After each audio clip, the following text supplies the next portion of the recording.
আপনার ব্যাংকে কত টাকা আছে? ৫০,০০০, ৫ লাখ, ১০ লাখ? যদি কাল সকালে ব্যাংক বলে টাকা দেয়া যাবে না, আপনি কি করবেন? আপনার ব্যাংক যদি হুট করে বন্ধ হয়ে যায়, তবে আপনি কত টাকা ফেরত পাবেন? আগে ফেরত পাওয়া যেত ১ লাখ টাকা, এখন করা হয়েছে সেটা ২ লাখ টাকা। আপনার শত কোটি টাকা থাকলেও ক্ষতিপূরণ কিন্তু বাড়বে না। গত ৩ মাসে ব্যাংকে খেলাপি ঋণ বেড়েছে ৩১,৪৮৭ কোটি টাকা। মোট খেলাপি ঋণের পরিমাণ ৫,৮৮,০০০ কোটি টাকা। ২৪টি ব্যাংক পুঁজি ঘাটতিতে পড়েছে। মোট ঘাটতির পরিমাণ ১,৫৫,০০০ কোটি টাকা। মার্চে এই ঘাটতি ছিল ১,১০,০০০ কোটি টাকা। ৩ মাসে ঘাটতি বেড়েছে ৪৫,০০০ কোটি টাকা।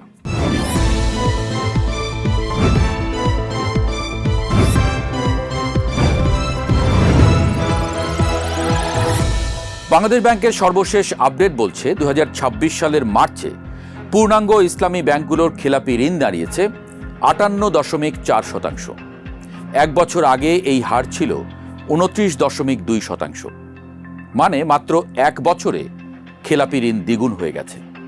অথচ এক বছর ধরেই এই ব্যাংকগুলোকে ঝুঁকিপূর্ণ বলা হচ্ছিল, খেলাপি ঋণের হার কমাতে বলা হচ্ছিল। অথচ ব্যাংকগুলো পুরনো ঋণ আদায়ের বদলে খেলাপি ঋণ আরও বাড়িয়েছে। ২০১৩ সালে অনুমোদন পাওয়া চতুর্থ প্রজন্মের ৯টি ব্যাংকের অবস্থাও খারাপ।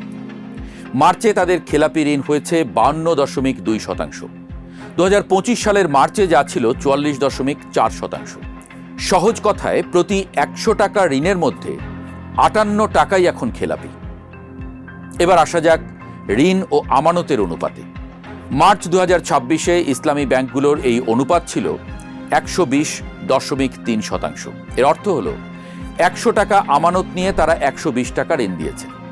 আর চতুর্থ প্রজন্মের ব্যাংকগুলোর ক্ষেত্রে এই অনুপাত ১০১.৬%।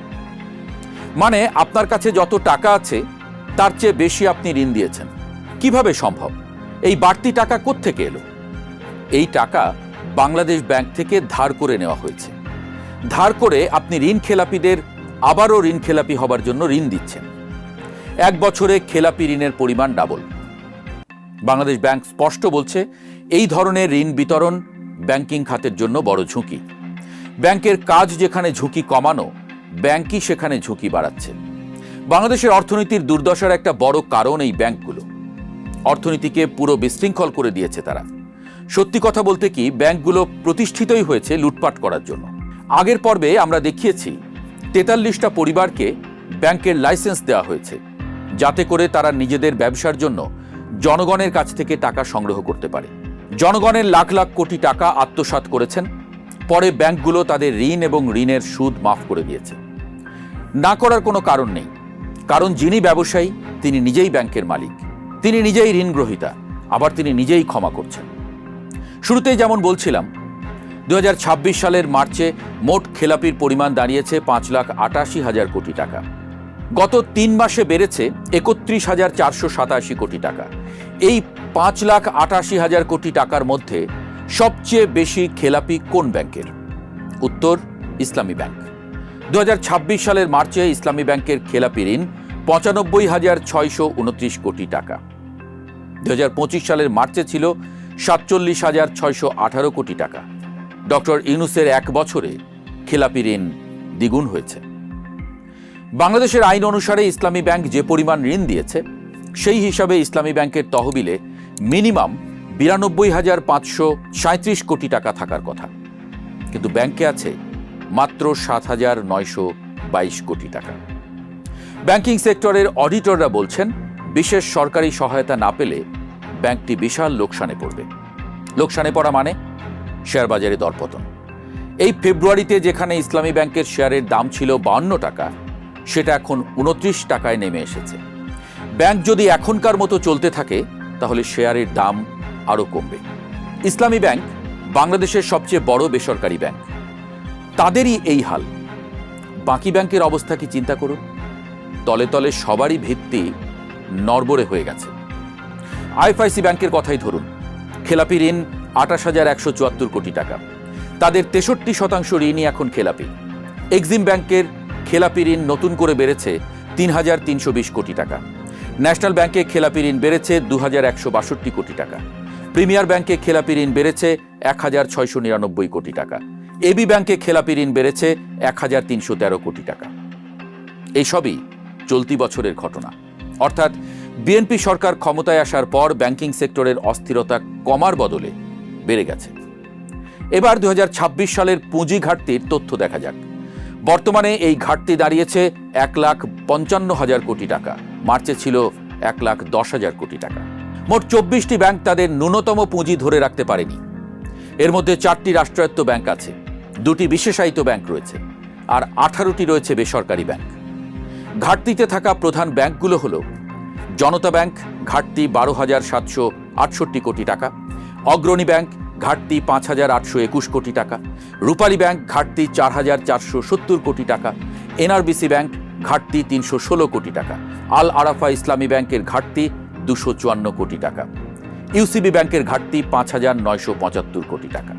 এই ব্যাংকগুলোর অনেকগুলোই আগে ভালো অবস্থায় ছিল, কিন্তু গত কয়েক বছরে তারা পুঁজি ঘাটতিতে পড়ে গেছে। অনেকেই চেষ্টা করছে ঘুরে দাঁড়াতে। এর মধ্যে 5টি সমস্যাগ্রস্ত ব্যাংককে একত্রিত করে সম্মিলিত ইসলামী ব্যাংক গঠন করা হয়েছে। ব্যাংকগুলো হলো Exim, first security, global, social এবং ইউনিয়ন ব্যাংক। নতুন আইনের অধীনে এই 5টি ব্যাংককে ব্যর্থ ঘোষণা করা হয়েছিল। এই ব্যাংকগুলোর মোট ঋণের 77% ছিল খেলাপি টাকার অঙ্কে, যা 1.47 ট্রিলিয়ন টাকা।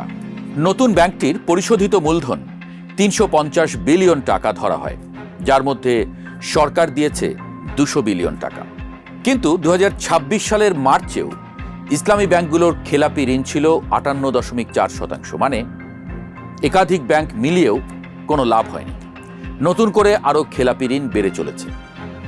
আদৌ কোনো সমাধান হবে কিনা এ নিয়ে সন্দেহ আছে। এখন মূল প্রশ্ন হলো, আপনার টাকা কতটা নিরাপদ? উত্তরটা উদ্বেগজনক। নতুন আইন হয়েছে, ব্যাংকের আমানতে 2 লাখ টাকা পর্যন্ত বীমা থাকবে। সহজ কথায়, ব্যাংকে 10 লাখ টাকা থাকলেও ব্যাংক ডুবলে আপনি 2 লাখ টাকাই পাবেন। এই হিসাবে বাংলাদেশে মোট আমানতের মাত্র 19% সুরক্ষিত। এটা দক্ষিণ এশিয়ায় সর্বনিম্ন। বাকি 81% আমানতই ঝুঁকিপূর্ণ অবস্থায় রয়েছে। তাহলে সমাধান কি? বাংলাদেশ ব্যাংক 2024 সালে বলেছিল জুন 2026-এর মধ্যে খেলাপি 8% নামাবে। সেই টার্গেট ফেল করেছে। এখন নতুন করে স্পেশাল এক্সিট সুবিধা দিচ্ছে খেলাপিদের। খেলাপি টাকা একবারে শোধ করলে সুদ মওকুফ। এই সুবিধা 31 ডিসেম্বর 2026 পর্যন্ত থাকবে। কিন্তু অতীত অভিজ্ঞতা বলছে ঋণ খেলাপিরা টাকা শোধ করবে না, ঝুঁকি থেকেই যাবে। তাহলে পথ একটাই, যে পথ ভারত নিয়েছে, চীন নিয়েছে। চীন খেলাপি ঋণ 25% থেকে 1% নামিয়ে এনেছে, ভারত 11 থেকে 3%। চীন বেছে নিয়েছিল কঠিন শাস্তির পথ। খেলাপির লিস্টে এমপি, মন্ত্রী, সরকারি আমলা সবাই ছিল, কিন্তু কাউকে ছাড় দেয়নি। সবচেয়ে বড় উদাহরণ লাই শাওমিন, চীনের সবচেয়ে বড় ব্যাংকিং প্রতিষ্ঠানের চেয়ারম্যান। তাকে ফাঁসি দেয়া হয়েছে। অভিযোগ ঘুষ নিয়ে ব্যাংক থেকে ঋণ দেয়া। শুধু লাই না, হাজার হাজার ব্যাংকার, কর্মকর্তা জেলে, কেউ কেউ ফাঁসিতে। আর ভারত ব্যবসায়ীদের কাছ থেকে ব্যাংক কেড়ে নিয়ে জাতীয়করণ করেছে। আর বাংলাদেশ কি করেছে? বলেছে পুরনো মালিক 7.5% টাকা দিলেই ব্যাংক ফেরত পাবে। দুর্নীতিবাজদের রাষ্ট্রীয়ভাবে প্রশ্রয় দেওয়া বন্ধ করতে হবে। মনে রাখা দরকার, সব ব্যাংক কিন্তু ঝুঁকিতে নেই। 26টা ব্যাংক এখনো 12.5% পুঁজি ধরে রেখেছে।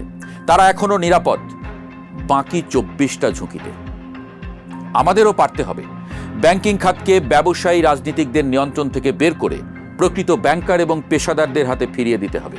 মালিকানা ও পরিচালনায় স্বচ্ছতা ও জবাবদিহিতা আনতে হবে। এটা হয়তো সহজ নয়, কারণ অনেক ব্যাংকের মালিক শুধু ব্যবসায়ী নন, তারা রাজনৈতিকভাবেও প্রভাবশালী। তবু হাল ছাড়ার কোনো কারণ নেই। আমরা আশাবাদী সরকার আন্তরিক। সরকার যদি এই পদক্ষেপগুলো সঠিকভাবে বাস্তবায়ন করে, জবাবদিহিতা নিশ্চিত করা হয় এবং রাজনৈতিক হস্তক্ষেপ কমে, তাহলে ধীরে ধীরে পরিস্থিতির উন্নতি হবে।